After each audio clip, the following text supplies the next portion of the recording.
24 noyabr uchun valyuta kurslari e'lon qilindi. O'zbekiston Markaziy banki 2025-yil 24 noyabr kuni uchun xorijiy valyutalarning rasmiy kurslarini e'lon qildi. Unga ko'ra, asosiy valyutalar quyidagicha o'sdi. Dollar 56,73 so'mda qimmatlashib, 11.971,40 so'm bo'ldi.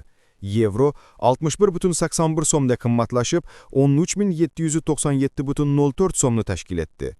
Rossiya rubli 3,54 so'mga qimmatlashib 151,81 so'mga yetdi. Funt sterling 52,65 so'mga qimmatlashib 15.637,04 so'm bo'ldi. Yapon yenasi 0,57 so'mga qimmatlashib 76,37 so'mga ko'tarildi. Shvetsariya franki 72,26 so'mga qimmatlashib 14.862,07 so'm bo'ldi.